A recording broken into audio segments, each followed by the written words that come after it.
All right, another tale from Percy's Park, The Secret Path by Nick Butterworth.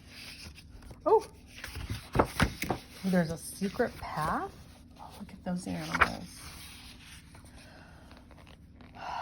In the leafy hedges, the doorway was wide. You looked and you wondered and then stepped inside. The puzzling pathways took you along.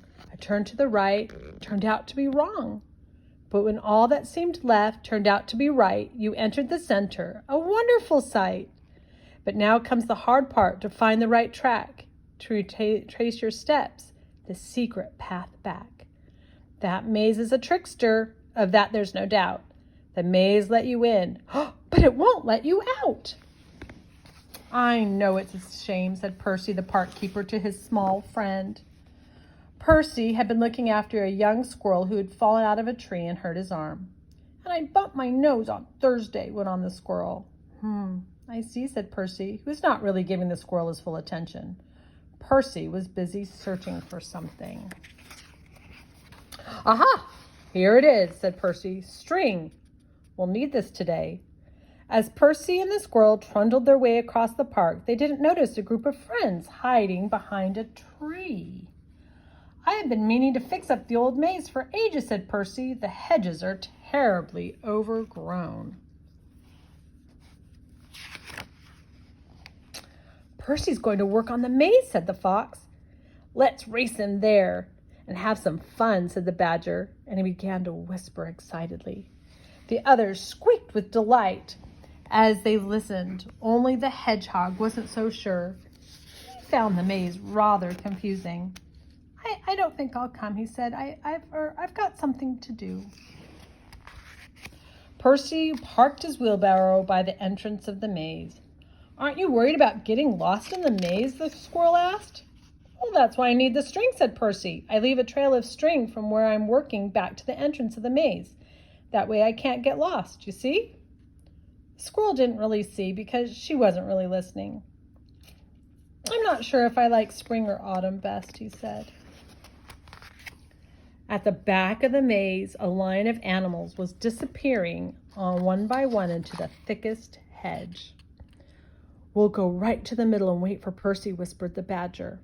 Then we'll jump out and give him a big surprise, giggled the rabbits. Shh, said the fox loudly, with all of them giggling again. Percy worked hard with his hedge clippers, and little by little the maze began to look much tidier.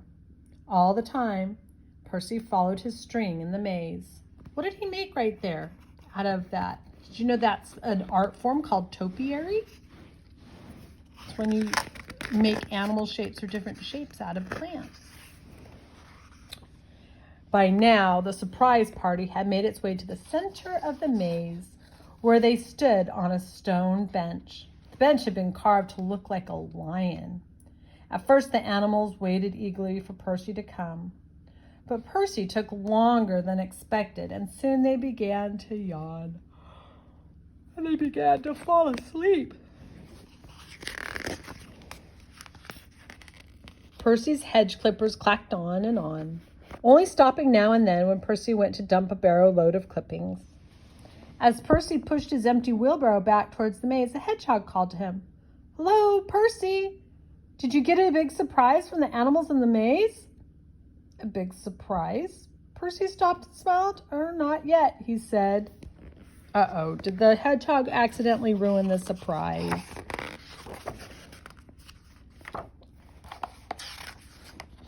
When at last Percy and the squirrel worked their way to the center of the maze, there was no big surprise waiting for them. Percy chuckled at the sight of the sleeping animals in front of him. Let's have some fun ourselves, he whispered. Percy tiptoed to the back of the lion-shaped bench and coughed loudly. I beg your pardon, said Percy in a deep, growly voice.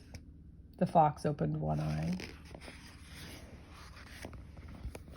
It's not that I mind so very much, went on Percy, but I do like the people to ask before they go to sleep on me. The other animals began to stir. The fox stared at the lion's head. He couldn't believe his ears. I'm very sorry, said the fox. We didn't realize. We thought you were just a seat. The other animals opened their eyes in amazement to hear the fox talking to a lump of stone. They were even more amazed when the stone answered back. "Oh, did you indeed?" said the growly voice. "Just a seat,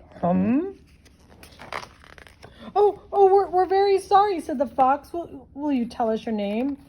Percy growled. "Roar! My name is..." But at that moment, one of the rabbits looked behind the bench. "His name is Percy," said the rabbit. The game was up, and a chuckling Percy came out from behind the bench. "Percy's tricked us instead," said the badger. The fox started giggling, and they sat everybody else giggling again. "Come on," said Percy as he collected his tools together. "Who'd like toasted tea cakes for tea? I'll show you the way out of the maze. All I have to do is follow my street." But Percy didn't finish. Standing there in front of him was his little squirrel helper. The squirrel was holding a large ball of string. "Don't forget this, Percy. I've wound it all up for you." Oh, Percy looked dismayed. "Don't worry," said the fox. "I think this is the way out." "No, no," said the badger. "I'm sure this is the way out." "Surely it's this way," said another voice. "I might be wrong," said the squirrel holding the ball of string, "but I've got a feeling it's this way." Percy groaned. "I've got a feeling we'll be having toasted tea cakes for breakfast." Oh, look at this. So let's try and find the path. Look, we've got this big old thing. There they are. And it's a little... Which way should they go? There they are in the middle. And there's the exit. Oh, that does look confusing, doesn't it? Let's see if they get out. Oh, no. We're going to have to help them.